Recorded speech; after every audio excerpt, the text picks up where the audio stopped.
Quando eu fiz esse vídeo aqui, eu tava fandublando por volta de 6 meses. Eu conhecia pouca coisa, tava começando a entender as configurações, métodos de edição de áudio e afins. E eu vou te falar, eu me arrependo um pouquinho. Porque veja bem, quando você tá aprendendo uma nova coisa, tudo é legal. Você vai entendendo, melhorando e se adaptando. O problema é quando você cai na espiral de aprender. E é isso que a fandublagem faz com você. Ela olha no fundo da sua alma e fala: esse áudio não vai ficar muito melhor do que isso não. Aí você mexe em algo, coloca um lençol, descobre um plugin e tudo vai ficando mais e mais viciante. E hoje eu quero ajudar você com esse vício. Não entenda errado, eu quero mostrar as coisas que eu aprendi e descobri durante esse pequeno tempo de estudo. E lembrando que isso tem a ver com áudio. Ou seja, mesmo que você não seja fã dublador, vale a pena ver esse vídeo caso você queira aprender uma coisa ou outra de como melhorar o seu áudio.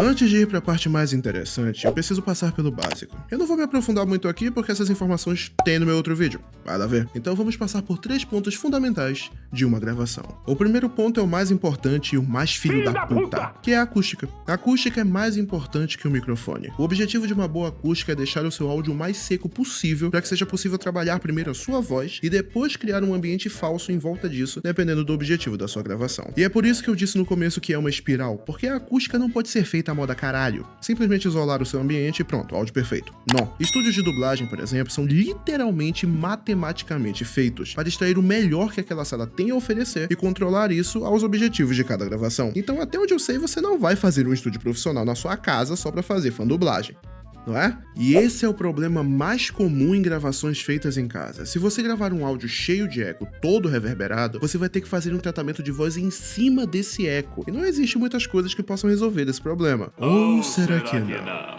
Vamos deixar isso mais pra frente do vídeo, eu vou explicar melhor lá. O segundo ponto é você ter um programa de gravação confortável para se gravar, principalmente que mostra a cena junto à gravação. E o que eu mais gosto é o Reaper. Você só joga o MP4 lá dentro e ele já mostra a cena em questão. Isso é muito importante para a sincronização labial. Por mais que você possa reajustar a posição de qualquer áudio que ficou meio errado durante a edição, tem uma outra função inteligente que pode sair disso. Vamos supor que eu quero fazer uma fandub. Eu vou lá, baixo o vídeo, jogo dentro do programa de áudio e não mexo em nada. Depois de gravar as cenas em questão que eu queria gravar, eu edito meu áudio tudo bonitinho e eu vou renderizar esse áudio com o mesmo tamanho do vídeo que eu gravei. Assim, quando eu jogar em um editor de vídeo ou passar o áudio para outra pessoa, ela só vai jogar o áudio na timeline dela e todas as falas vão se sincronizar sozinhas. Caso vocês estejam usando o exato mesmo vídeo, é claro, mas eu imagino que vocês vão estar. Mas voltando ao passado, o motivo de eu recomendar o Reaper, 1, porque ele é bom pra caralho, 2, porque ele é de graça. Entre aspas. O Reaper te ameaça toda vez que você abre o programa dizendo que se você não pagar, ele vai comer o cu da sua família. Aí você diz que você não vai pagar. Beleza, amanhã tu tá fudido. Pô, paga aí, mano. O terceiro ponto são 2 coisas e já começa no exato momento que você terminou a sua gravação. E a ordem depende de você, mas eu costumo seguir essa ordem. Depois que eu termino de gravar um áudio, eu aplico um Normalize, que basicamente é a aplicação de uma quantidade constante de ganho no áudio até que a amplitude média ou máxima atinja a norma. Na língua dos mortais é deixar o volume do áudio o mais constante possível, desde o momento que eu falo baixo até o momento que eu grito, fazendo o áudio ficar normalizado. E não se preocupe, todo editor de áudio possui um Normalize. Junto a isso, uma equalização de limpeza, com um equalizador.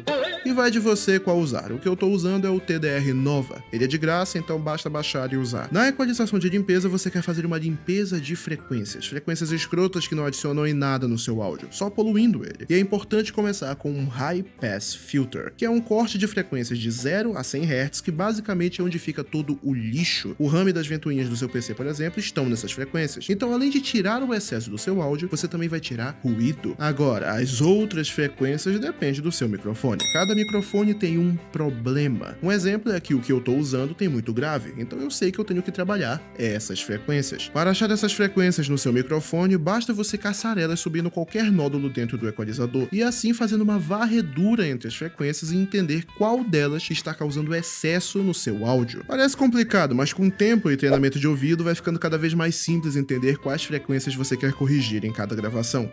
E com isso a gente terminou uma pequena parte do básico. Claro, tem muito muitos outros detalhes no meio disso, mas a maioria que tá começando ou já faz fandub há um tempo, já tem uma mínima noção do que eu acabei de falar. E mesmo que você não tenha, existem muitos canais por aí que ensinam isso de maneira muito eficiente. Só que agora vem o que eu quero falar de verdade nesse vídeo. Os detalhes que vão fazer o seu áudio ficar, ó, uma delícia, monsieur.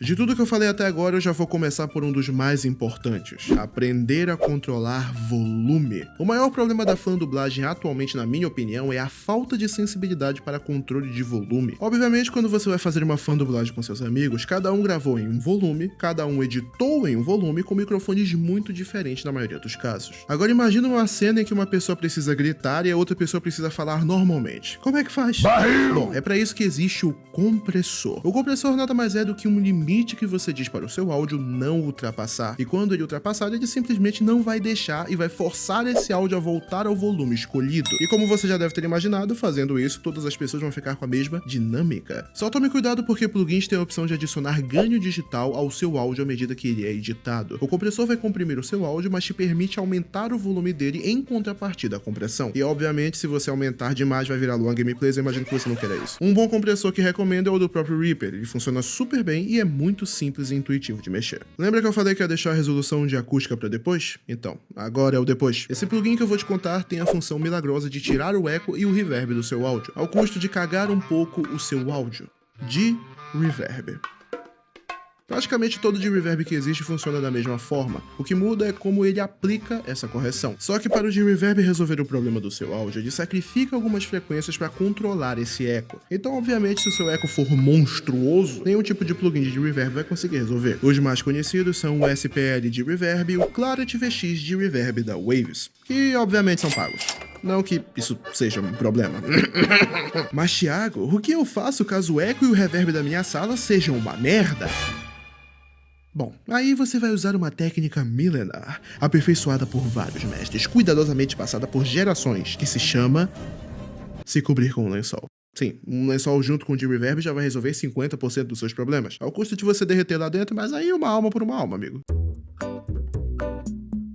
Antes de eu entrar no último ponto, que é a ambientação, a gente precisa primeiro arrumar uma ambientação. E isso fica a cargo das inteligências artificiais, que recentemente ficaram muito famosas na fã-dublagem por tirar falas e isolar músicas de maneira muito simples e grátis. Porém, tem detalhes importantes para se ter em mente antes de pegar qualquer IA para fazer a sua dublagem. Basicamente, cada IA de remoção vocal tem objetivos ou polimentos diferentes. As três que eu mais gosto de usar são o Vocal Remover, o Voice.ai e o Moisés.ai.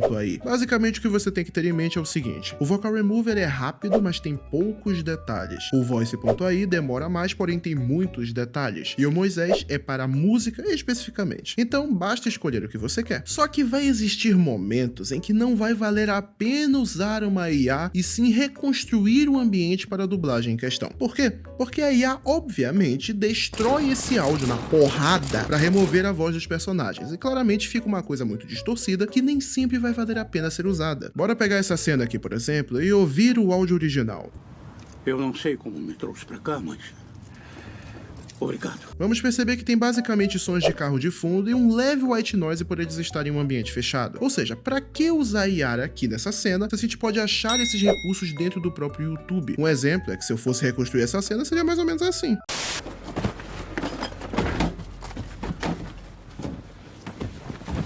Eu acredito que a gente perdeu outro brinquedo.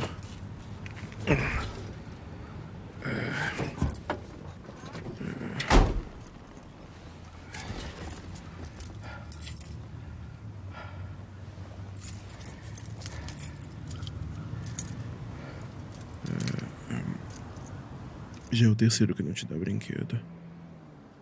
Por que será? Pois é, né? Agora sim que nós temos o nosso ambiente, precisamos colocar nossa voz nesse ambiente. E como eu disse lá atrás sobre a acústica, você quer deixar o áudio o mais seco e neutro possível para que então você crie um ambiente que faça sentido com a cena em questão. Eu gosto de usar três opções: o Reverb, o Delay e o Convolution Reverb, todos disponíveis em qualquer programa de áudio. E os três têm o mesmo objetivo: simular um ambiente. Tudo que difere eles é que uns serve mais para um tipo de ambiente que outros. Só depende de você configurar para chegar chegar no ambiente que você quer. Por exemplo, se estamos em um cenário aberto, vale a pena usar o delay.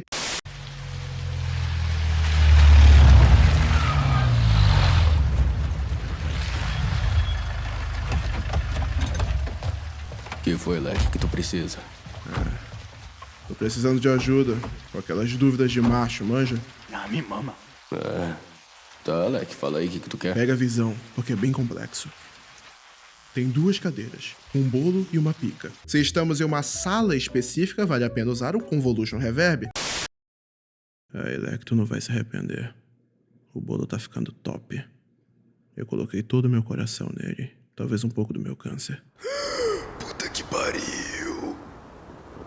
Se liga no cheirinho de chocolate. Leque, pelo amor de Deus.